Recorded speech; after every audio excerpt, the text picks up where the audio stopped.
শীতকালে ঠান্ডার জন্য আইসক্রিম খেতে পারছেন না? তাহলে চলুন আজকে আইসক্রিম ভেজে খাই। কি অবাক হচ্ছেন যে এটা আবার কিভাবে সম্ভব? অসম্ভবকে সম্ভব করাই তো আইফুড চ্যানেলের কাজ। আসসালামু আলাইকুম everyone, I am chef Ishika. Welcome back to আইফুড channel. Fried ice cream বানানোর জন্য আমি প্রথমেই নিয়ে নিয়েছি 2 কাপ কর্নফ্লেক্স। বাজারে অনেক ব্র্যান্ডেরই কর্নফ্লেক্স পাওয়া যায়, আপনারা যে কোনো একটা ব্যবহার করতে পারবেন। আর আপনাদের হাতের কাছে যদি কর্নফ্লেক্স না থাকে তাহলে এটার পরিবর্তে আপনারা কি ব্যবহার করতে পারবেন আমি সেটাও দেখিয়ে দিব। এবার একটি মিক্সার গ্রাইন্ডারের সাহায্যে কর্নফ্লেক্সগুলোকে গুঁড়ো করে নিব। কর্নফ্লেক্সগুলোকে একদম মিহি গুঁড়ো করে পাউডার করে ফেলার প্রয়োজন নেই, হালকা যেন দানাদার থাকে, কিছুটা ব্রেড ক্রাম্বসের মতো। সবগুলো কর্নফ্লেক্সকে আমি রাফলি গুঁড়ো করে নিয়েছি।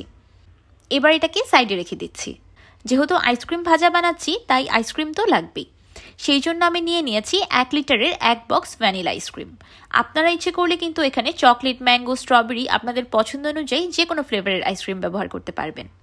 এবার একটি আইসক্রিম স্কুপের সাহায্যে কিছু আইসক্রিম তুলে একটি বাটিতে আলাদা করে রাখছি। এবার এই আলাদা করা আইসক্রিমগুলোকে হাতের সাহায্যে কিছুটা গোল বলের মতো করে নিব। এবার আইসক্রিমের বলটাকে দিয়ে দিচ্ছি আগে থেকে গুঁড়ো করে রাখা কর্নফ্লেক্সে। এবার এই কর্নফ্লেক্স দিয়ে আইসক্রিমের বলটাকে খুব ভালোভাবে কোট করে নিব। যেহেতু আইসক্রিমটা লিকুইড তাই খুব সহজেই কর্নফ্লেক্সগুলো আইসক্রিমের গায়ে লেগে যাবে। সুন্দর কিউট একটা আইসক্রিমের বল রেডি হয়ে গিয়েছে। এবার এই বলটাকে একটি ক্লিং র্যাপ পেপারের উপর রেখে মুড়িয়ে নিব। আপনাদের হাতের কাছে ক্লিং র্যাপ পেপার অ্যাভেলেবেল না থাকলে আপনারা এখানে যে কোনো ক্লিন পলিথিন ব্যাগও ব্যবহার করতে পারবেন। আমি আইসক্রিমের বলটাকে ক্লিং র্যাপ পেপার দিয়ে খুব ভালো মতো মুড়িয়ে নিয়েছি। এবার এটাকে ফ্রিজে রেখে দিব। আচ্ছা, এখন আপনাদের হাতের কাছে যদি কর্নফ্লেক্স না থাকে তাহলে আপনারা কি ব্যবহার করবেন সেটা দেখিয়ে দিচ্ছি। আমি 2টি আইসক্রিমের বলকে একদম সমান করার জন্য আইসক্রিমটাকে মেপে নিয়েছি, আপনাদের না মেপে নিলেও চলবে। আবারও ঠিক আগের মতো কিছু আইসক্রিম স্কুপ করে একটি বাটিতে নিয়ে নিলাম, তারপর হাতের সাহায্যে গোল করে নিচ্ছি। এবার একটি বাটিতে নিয়ে নিচ্ছি ব্রেড ক্রাম্বস। আমি এখানে সাদা ব্রেড ক্রাম্বসটা ব্যবহার করেছি, আপনারা ইচ্ছে করলে ইয়েলো বা অরেঞ্জ ব্রেড ক্রাম্বসও ব্যবহার করতে পারবেন। এবার এই আইসক্রিমের বলটাকে ব্রেড ক্রাম্বস দিয়ে কোট করে নেব। অনেকের হাতের কাছেই কর্নফ্লেক্সটা অ্যাভেলেবেল থাকবে না, তাই আমি ব্রেড ক্রাম্বস দিয়েও দেখিয়ে দিচ্ছি, যেন আপনারা সবাই খুব সহজেই এই ফ্রাইড আইসক্রিমটা বাসায় তৈরি করে নিতে পারেন। আইসক্রিমের বলটাকে খুব ভালোভাবে ব্রেড ক্রাম্বস দিয়ে কোট করা হয়ে গিয়েছে। এবার এটাকেও একটি ক্লিং র্যাপ পেপারে মুড়িয়ে ফ্রিজে রেখে দিব।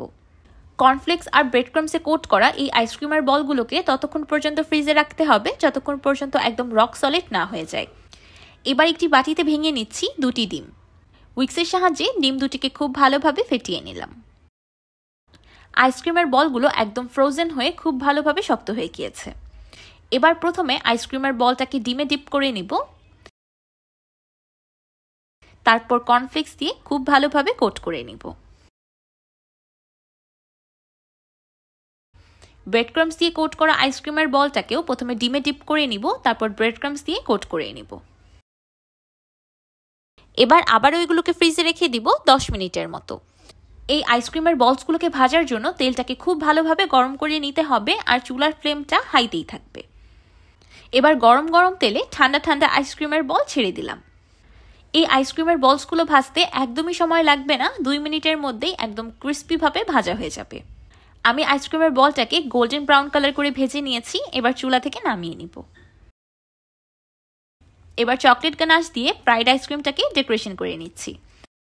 তো তৈরি হয়ে গেল আইসক্রিম ভাজা। বাহির থেকে গরম ও মুচমুচে আর ভিতর থেকে নরম ও ঠান্ডা। কি দারুণ একটা কম্বিনেশন, তাই না? এবার আমি আইসক্রিমটাকে কেটে দেখাচ্ছি। মাশাআল্লাহ, জাস্ট বিউটিফুল।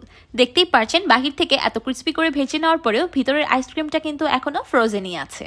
বাহির থেকে গরম গরম আর ভিতর থেকে ঠান্ডা ঠান্ডা এই আইসক্রিমটা খেতে যে কতটা বেশি মজাদার লাগে সেটা আপনি একবার না বানিয়ে খেলে আমি কখনোই বলে বোঝাতে পারবো না। আপনারা যারা ক্রিস্পি টাইপের ডেজার্ট আইটেম খেতে পছন্দ করেন তাদের কাছে তো এই ফ্রাইড আইসক্রিমটা খেতে খুব বেশি ভালো লাগবে। আর আইসক্রিম লাভারদের জন্য তো এটা একটা মাস্ট ট্রাই ডেজার্ট আইটেম। অনেকেই ঠান্ডার দিনে আইসক্রিম খেতে পারেন না, তাদের সমস্যারও সমাধান করে দিলাম। এখন থেকে গ্রীষ্মকাল হোক বা শীতকাল আইসক্রিম খাওয়া কিন্তু কোনো মতেই বন্ধ হবে না। আমার আজকের এই আইসক্রিম ভাজার রেসিপিটি আপনাদের কাছে কেমন লাগলো আমাকে অবশ্যই কমেন্ট করে জানাবেন। ভিডিওটি ভালো লাগলে একটি লাইক দিবেন আর আমার চ্যানেল সাবস্ক্রাইব করে আমার চ্যানেলের পাশেই থাকবেন। আল্লাহ হাফেজ।